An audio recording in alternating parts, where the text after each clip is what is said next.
Hi, and welcome to Terry Talks Movies. And this time around, I'm going to show you all the movies that I watched in September this year. And there were a few of them. They were a bit varied, they were interesting. And so I'm going to bring up my letterbox and share it with you, and we'll see how we go. Because last time I tried to do this, it crashed. So hopefully, I'm not going to do fingers crossed because I'm not superstitious. But thoughts and prayers, here we go. Okay, you should have it shared now if this thing works. And I'm going to keep my eye on the little thing in the corner about it. First thing I watched was Point Break because I got the 4K of Point Break from Vision. And I watched it again, Catherine Bigelow's movie from 1991, about an FBI guy called Johnny Utah who goes undercover with a bunch of surfers who are doing bank robberies. It's a really interesting film. These action scenes are fantastically shot. The movie lets itself down at the end because I think right at the end of the movie, Johnny Utah makes a dumb decision and a decision that's not consistent with the character he is before the movie ends. And I don't like that. I've talked about it when I reviewed the movie. So that's the first thing I watched. Great movie with a disappointing ending. And there are way too many of those that we know about. Then I went and watched The Spy in Black, which is part of the Powell and Pressburger box set about a German submarine sent to the Orkney Islands in 1917 to sink the British fleet. It's got Conrad V, it's got Valerie Hobson in it, Sebastian Shaw. I really enjoyed this one. I've talked about it when I did the box set of the Powell and Pressburger stuff. And it is quite a remarkable small film. It's the first film that Michael Powell and Rick Pressburger did together. You got to check this one out. It's a 1930s hidden gem. And that started that fantastic collaboration between Powell and Pressburger. Really worth checking out. Then I watched The 39 Steps, which was another one that Vision put out. The remake of 39 Steps, directed by Don Sharp, starring Robert Powell and John Mills, amongst other people. David Warner's in there, Karen Detrice, George Baker. It's a lot different than the Hitchcock version from the 1930s with Robert Durant. And it's also different from the version that was done in the late 1950s with Kenneth More. In the late 1950s, early 1960s, one of those two. But if you leave it as a standalone film and forget the other things around it, the two that preceded it, you're going to have a good time with this one. It's a bit of fun, nice chase, beautiful evocation of that 1914 era. It's wonderfully done for that and worth checking out. Then I watched, he said, waiting for the screen to refresh. The Hamburger Syndrome. I talked about this on the channel. I'll talk about most of these on the channel. The Hamburger Syndrome, about when a plague breaks out in Hamburg, several people break out of quarantine and make their way out of the city, only to find that the plague is more widespread. Fantastic film, directed by Peter Fleischman. It's one of the early pandemic movies. It shows you just how random and kind of crazy people get during a pandemic. As we all know from the last 5 years of human history, things get weird. Celebrities start singing Imagine. All sorts of weird things happen during a pandemic. And this movie from 1979 foreshadows that in a lot of ways. Then we did The Monitors. Talked about this on the channel too. Based on a novel by Keith Laumer, starring Guy Stockwell, Susan Oliver, Larry Storch. Mostly made by the people in Second City, a Chicago collective of comedians and things, about Earthlings chafed at the peace established by a benevolent alien race and set about to rebel. It's a movie that could have been so much better than it was without making it more expensive. If you're into 1960s science fiction movie completers, we're going to enjoy this one as well. Then there was a documentary that I found on Tubi about an interview that was done before her death in 2002 with Linda Lovelace, the porn star, who, of course, starred in Deep Throat. And it talks about the unpleasant nature of her experiences when she was working in that industry. And she's very grounded about it. She sounds like a woman who's at least partly dealt with her trauma. And it makes for a very interesting film. They also interviewed Chuck Trainer. It's got Chuck Trainer and her ex-husband, Marilyn Chambers, who was Chuck Trainer's next wife, and a few other bits and pieces. So it's an historical documentary, but it's not one that is very pleasant for people who have nostalgic memories of 1970s adult cinema. Then I went on a green binge for no good reason. Not 2011, Green Lantern, directed by Martin Campbell, starring Ryan Reynolds and Blake Lively. A good supporting cast in this, surprisingly. Peter Sarsgaard, Mark Strong, Tim Robbins, Angela Bassett. But I rewatched that, and you can see all the flaws, all the places where it should have been better, all the places where it should have done what it did a lot more interestingly. I mean, this came after the start of the MCU, and it was DC trying to chase the other guy. They just didn't learn the lessons that Kevin Feige and Marvel pretty much knew from maybe the second or third film in, and that's a disappointment.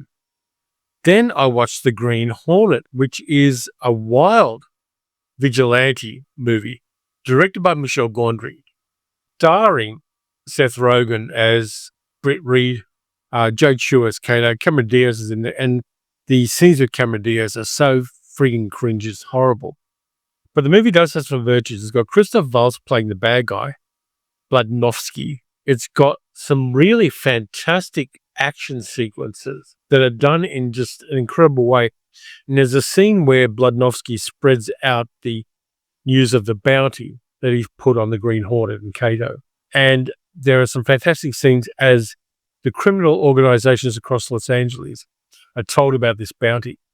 And it's all done with split screens and little action in boxes. And it's masterful. It's one of the best bits of direction in an action / superhero adjacent movie that I've ever seen.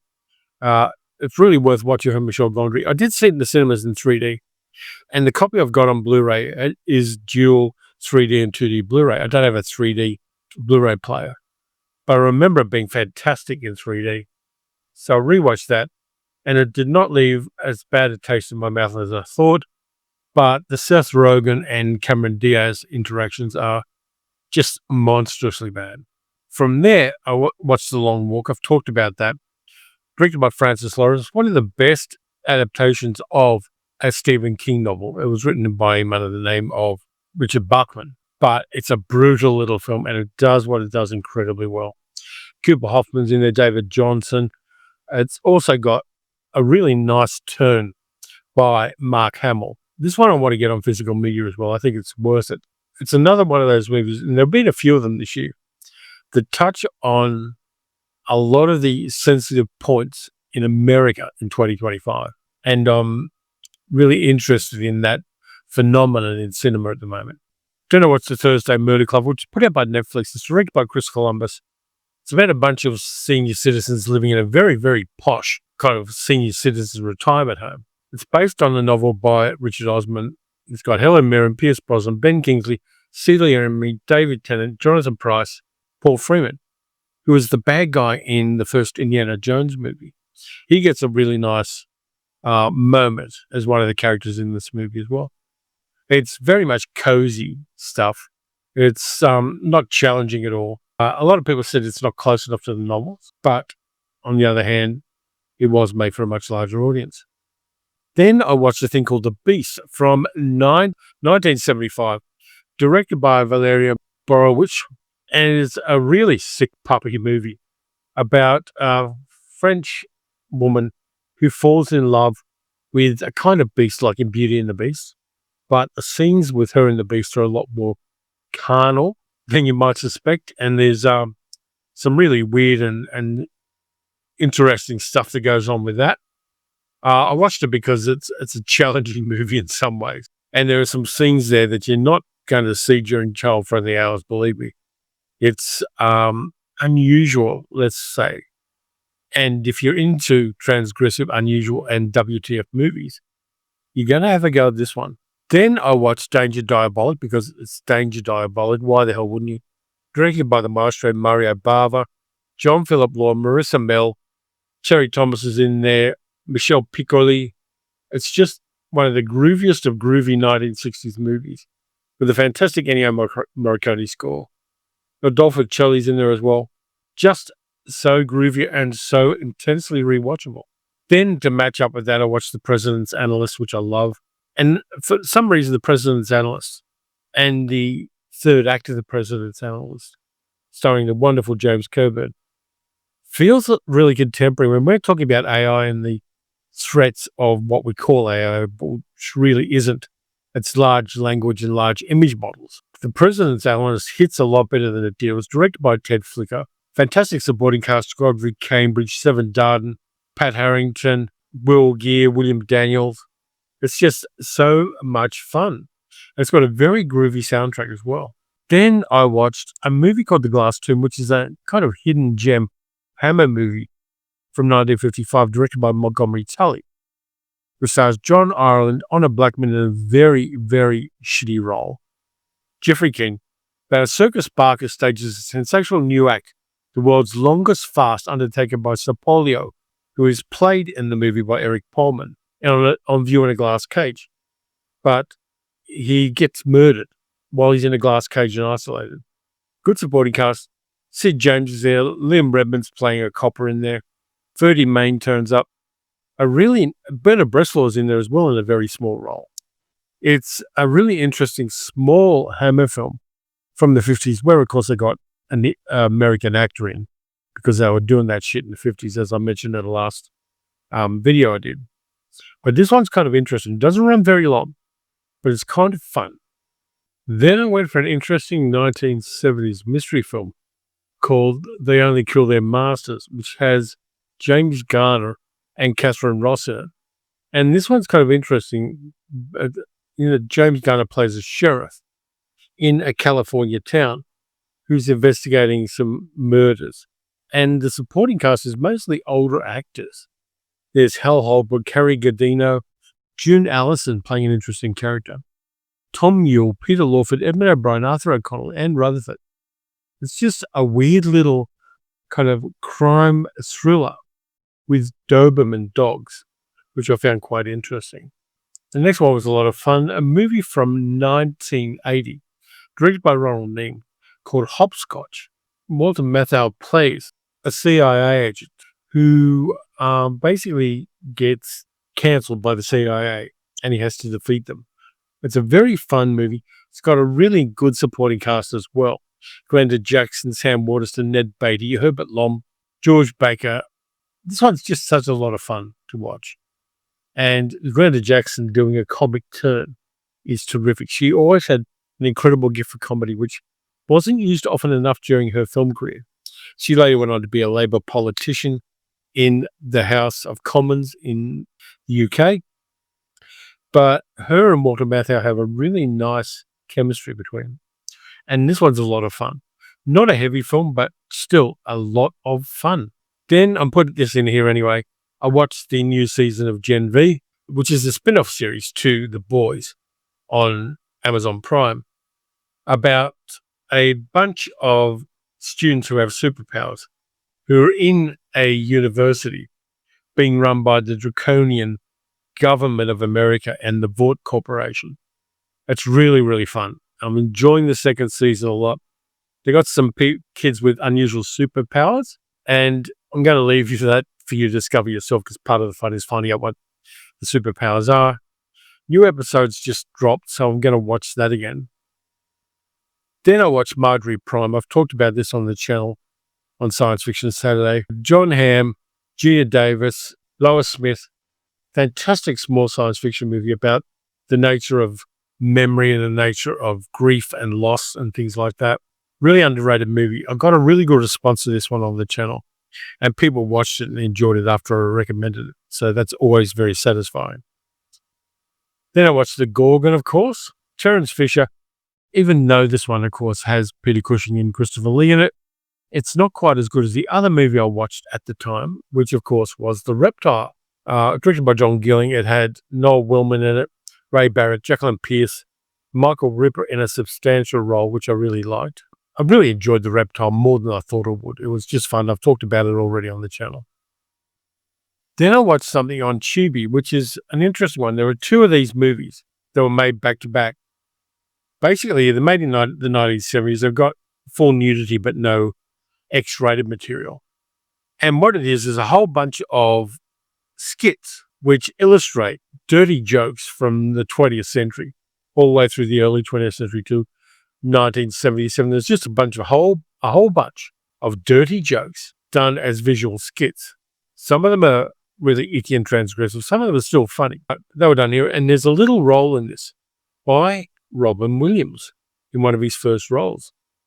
It's a bit of fun. I think I saw it in the cinema back in the 70s. But I kind of like it from an historical viewpoint.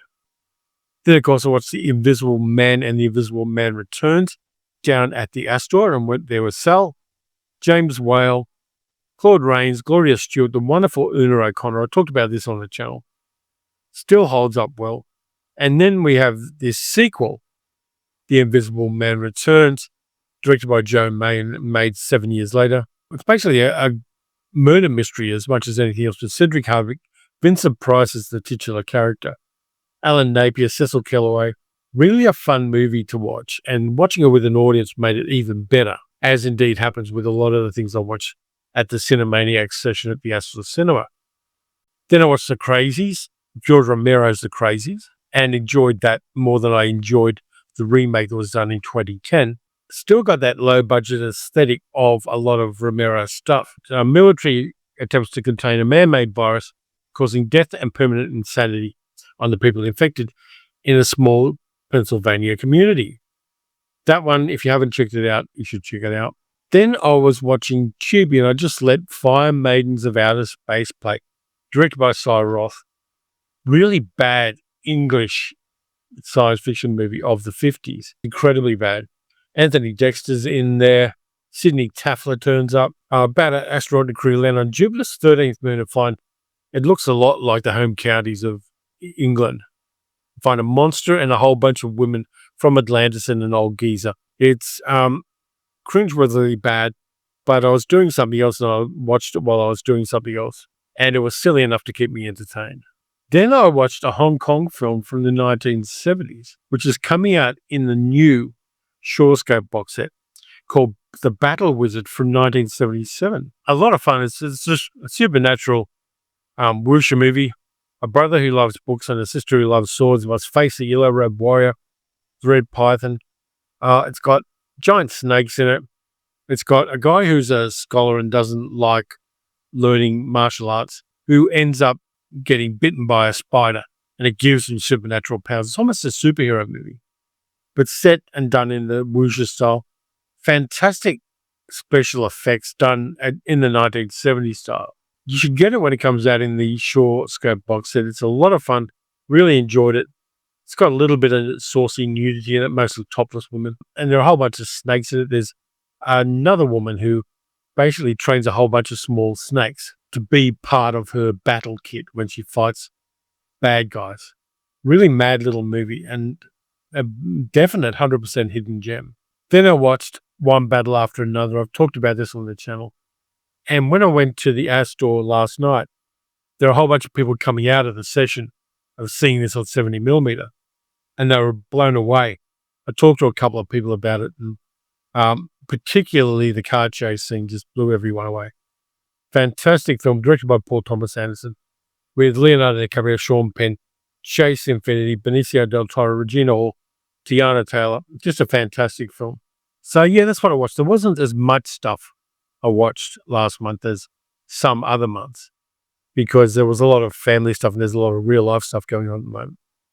But that's what I watched and that's what I enjoyed, and yeah, worth checking them out. So thank you very much for watching. If you enjoyed this video, please like, subscribe, hit the notification bell, do all of the things you do. Let me know whether you've seen these movies or not, and whether you like them or not, and which ones you want to see that you haven't. Really interesting month. 2 movies in there that really hit the zeitgeist of 2025. One from the 60s and one a very contemporary movie. But both of them have something to say that's worth listening to. Next up, we got the Wednesday video. And I may well have a haul from either Imprint or Umbrella by then. And then we have Science Fiction Saturday again. So until all of that stuff happens, watch some good movies, watch some bad movies. Check out some films you wouldn't normally watch and just see how you go with them. And I'll catch you next time. The night is a shadow, smooth and deep. The city hums low, its secrets keep. A neon flicker, a jazzy glow, where the cool cats linger, where whispers flow.